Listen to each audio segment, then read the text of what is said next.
A lot of people think that blogging is just a walk in the park, but that could not be further from the truth.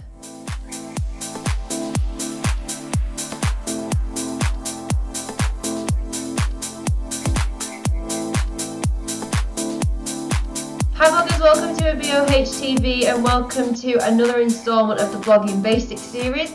Today we're covering the letter J and we're going to talk about a blogging journal. Now, we have to put a lot of love into our blogs to make them what they are. Not to mention all the hats we have to wear: marketer, photographer, writer, designer, social media manager, the list just goes on. And while it's really enjoyable work, there's still a lot to do. So how do you do it?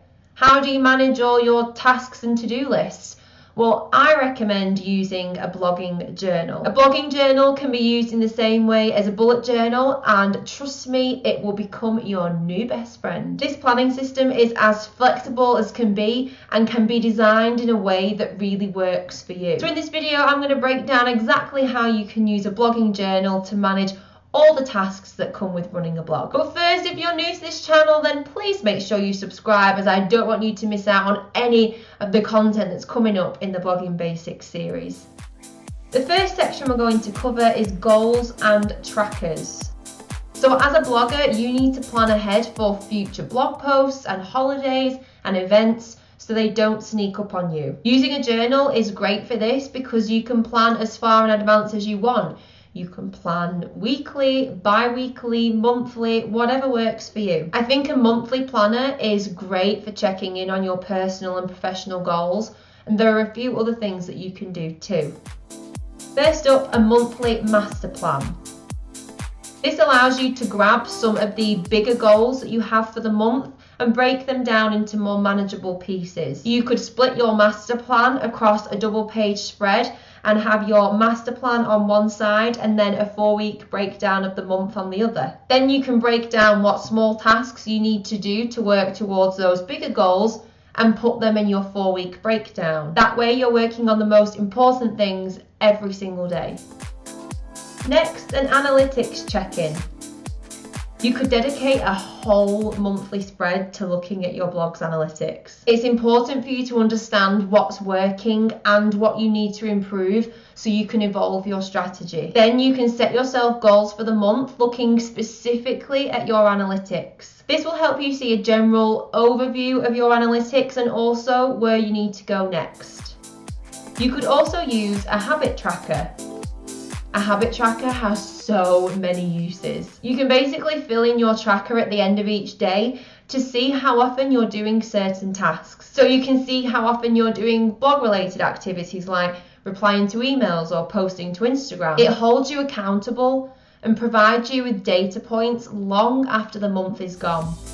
Now we're going to move on to the daily planning section.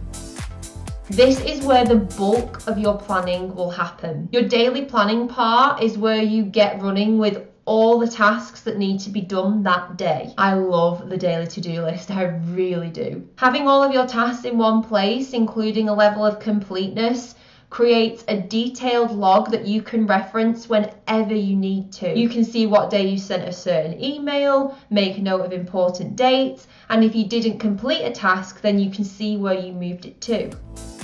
Next up, collections. Having a blogging journal means you can brainstorm to your heart's content. Each new page is blank, but you can basically do whatever you want. So here are a few starting points. Project checklists. So this is where you can use subject-specific checklists. So let's say you've got a presentation coming up. In a page in your journal, you can lay out the outline, draw out some steps of what you need to create for the presentation, and also list some other steps for how you're going to prepare. It's all in one simple place. You could also do this if you've got a big launch coming up. You can keep all your tasks together on one page just for ease. Next up, brainstorming.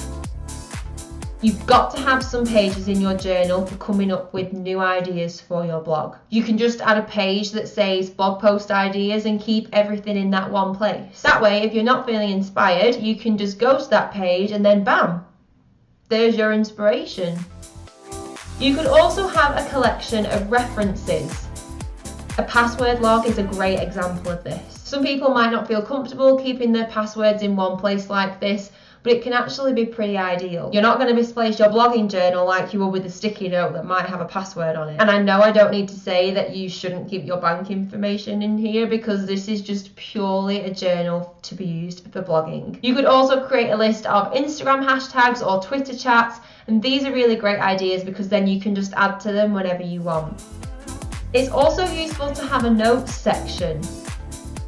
Whether it's a webinar you're watching or meeting notes or you're researching a new strategy, having all of your notes in one place can be really handy. Whether it's a webinar you're watching or meeting notes or a new strategy that you're putting together, having all of your notes in one place to reference is really important. And if you want to focus on something in particular, you could create, say, a Pinterest activity log. So let's say you want to step up your pinning game and you want to maintain a cycle so you can pin your pins consistently and keep track of all the rules for the group boards that you're a part of. This can be a really good system for that. You can just put it in your journal. That's exactly what I used to do, and then I moved on to a spreadsheet, and now I use a tool called Board Booster.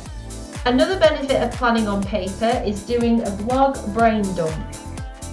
Everything that's in your head, everything that's up there right now, get it out and get it down on paper in your blogging journal. All your worries and all your stresses, it can be so therapeutic to get those down on paper. This can be a periodic thing if there's a time when you're feeling particularly overwhelmed, or you can just add to it as and when you want. I think this is really useful to use when you've got tasks that don't have a specific deadline. You just know that you need to get them done and need to write them down. So if you're just doing some research now to get started with your blog or improve it, then I just want to say that you are taking such a positive step forward. It's really useful to make a plan and know what you're doing before you jump in head first. And whether you've been blogging for 4 months or 4 years, a blogging journal can help you so much. This system is completely flexible. You can plan in advance, track your tasks, work towards your goals, and make it completely your own. Do you have a blogging journal? I would absolutely love to know if you do